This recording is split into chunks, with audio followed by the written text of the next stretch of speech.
So we're reacting to This Rapper Is Working a Regular Job Now by Blackie Speaks, which is a crazy name. Let's see what he's thinking about this. Now, I Love Makonnen is a name a lot of people haven't heard in a while. Back in 2014, his song Tuesday blew up so big that Drake jumped on a remix, and that led to him signing to Drake's record label, OVO Sound. That co-sign changed everything for Makonnen. Tuesday went viral, and suddenly, he wasn't just a bubbling artist. He was next up, a hit record, a Drake remix, and a spot on one of the biggest artist labels in the game.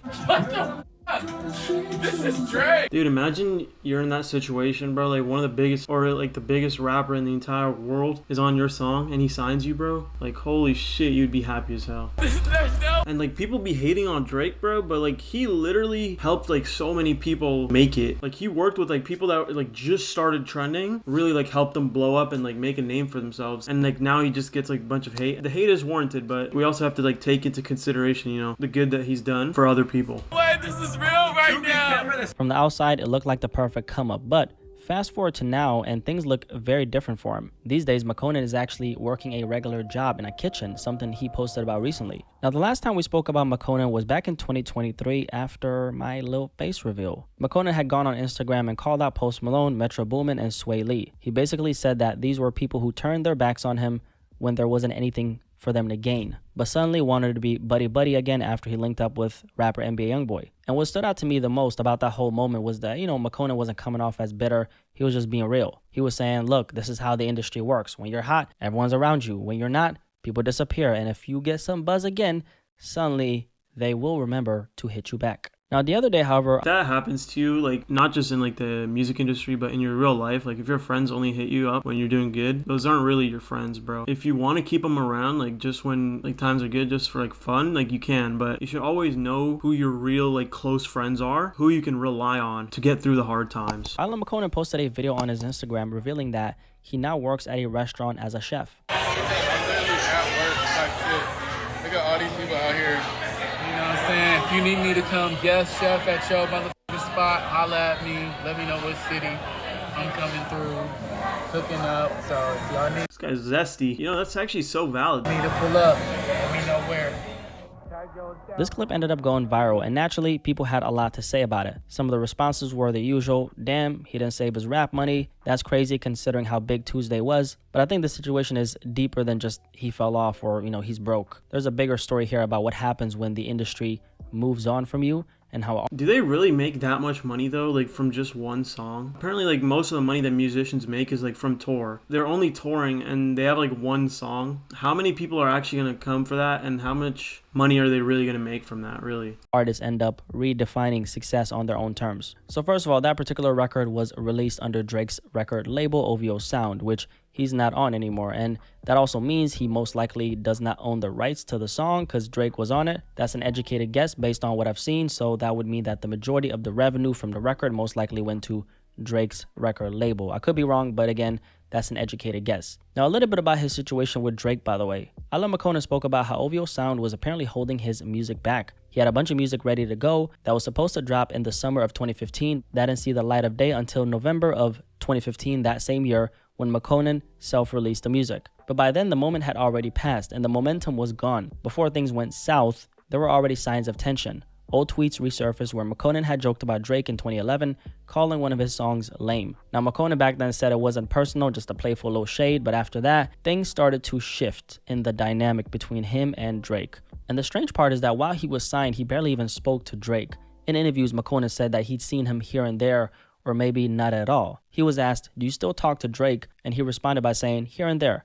By the time this comes out, I'll probably see him 6 more times or no more times. So that whole... I mean, that makes sense, right? Like, there's probably a lot of artists that are signed to Drake record label. Drake is like pretty famous, bro. He probably doesn't have time to like talk to all of them. I don't know if that's like the craziest part of this. deal was probably not the best situation for him, but then again, he became famous after that song dropped. So in a lot of ways, it is a double-edged sword. And plus, he was very young when he signed, and a lot of artists just don't have the knowledge of what it means when they sign those contracts, unfortunately. Now, when it comes to this particular story, though, I want to give him a round of applause. A round of applause for Makonnen, man, because there's a lot of people questioning how someone who once had a song with Drake that was on the radio, ended up getting hundreds of millions of streams, is not working a regular job. But honestly, I think that kind of reaction is really presumptuous. Because here's the truth. Not everybody wants to spend the rest of their life chasing charts, fake friendships, in an industry that only values you when you're hot. For a lot of artists, I actually respect that a lot, and I agree with what he's saying.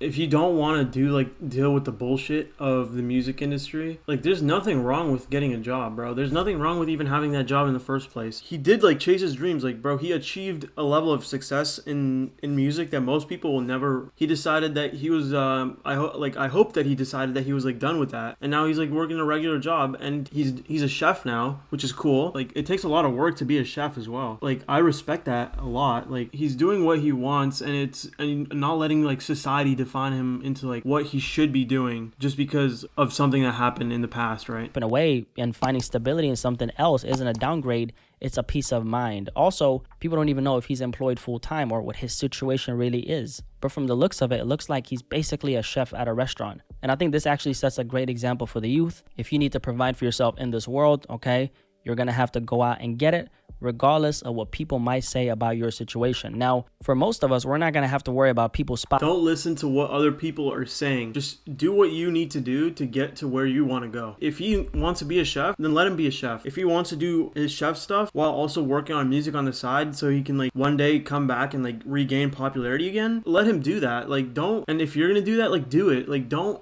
listen to what people say about your dreams. Like, you can do it if you are going to work for it. And if you want stability from a job while you're doing it, then that's perfectly reasonable, and that's awesome. Us somewhere and taking pics like, oh, look at him, he's working at Walmart, he's providing for himself and his family, right? Trying to clown you for providing for yourself, that's crazy. However, if you had the kind of success that Makonnen once had and popularity, that's obviously a different story. And that unfortunately highlights one of the unfortunate things social media has done to a lot of young people. It's created this warped perception of what it means to live a good life or what success is supposed to look like. If you're not constantly showing off money, cars, or fame, people act like you failed. Let's also not forget that the reality here is that not everybody in the spotlight is really getting money like that. I mean, a lot of your favorite lifestyle influencers and entertainers are drowning in credit card debt, sometimes in a million. True, bro. Like, a lot of rappers, even when they have, like, a lot of money, they're actually just spending so much on, like, bullshit like cars and watches and tricking on shawties and shit like that. Bro, they're literally wasting all the money that they have from their success and also getting into, like, massive amounts of debt for, like, no damn reason, or, like, just to show off to other people. So this is why you gotta, like, stop caring about what other people think, really. And on top of that, a lot of them have unpaid taxes stacking up. That's very common amongst people who,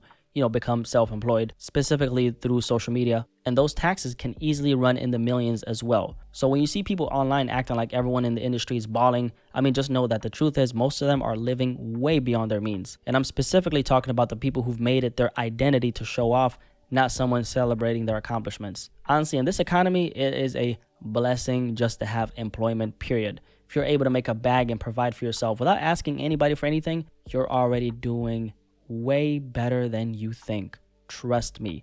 There's so much unnecessary pride out here these days. And a lot of people think that being normal is bad. Like, I don't even really understand that. But people have been brainwashed by social media into thinking that working a regular job is somewhat shameful. And it's like, we got to eat out here, right? Like, most of us don't come from money, okay? We didn't have anything handed to us. And the sad part is that this is exactly why scamming has gotten so big these days. There's a whole group of people out there who don't want to get money the honest way, because social media has convinced them that a regular job isn't good enough. That's why during the pandemic, or should I say the bandemic, on, like, social media, scamming is more acceptable than working a regular job, bro. Like, that's how warped this shit is. This is why you don't pay attention to this shit and don't listen to social media, bro. Like, again and again and again. It's like bullshit, and there's just, like, infinite proof of why this is, like, stupid as hell. Don't be, like, in the influencer and, like, social media bubble, bro. Like, get out of that. Go to real life where people are not like that. saw those PPP loan frauds go crazy. Now, if you don't know what that is, PPP loans was a paycheck protection program.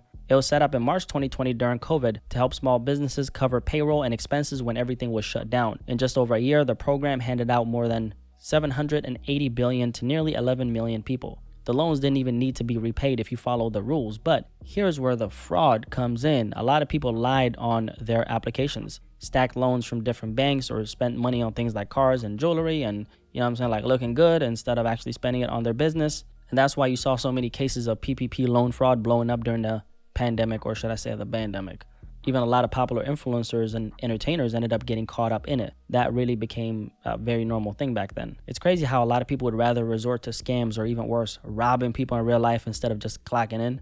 So when you have someone like Isla Makonnen who's not afraid to be seen working an honest job, I think that's very commendable, especially in the social media generation where everybody is obsessed with appearances, flexing, and trying to look like they're always up. Makonnen's story is a reminder of what authenticity really looks like. And honestly, we need to see more of these kinds of stories highlighted in a positive light. And that's why I'm obviously here, because there's nothing wrong with working, providing for yourself, and living life on your own terms, as long as you're not hurting anybody. If you don't got to ask nobody for nothing, then you're doing good, because a lot of people would rather project a lifestyle that they're not living instead of just being comfortable with the reality of their situation. Never be ashamed. And I Never be ashamed of doing what you need to do, man. mean never be ashamed of your situation, because people don't really know what People that have become extremely successful, they were once at a very bad situation in their life. And if they were ashamed of that, and instead of focusing on themselves and focusing on getting to where they wanted to go, if they focused on what the people were saying, then they wouldn't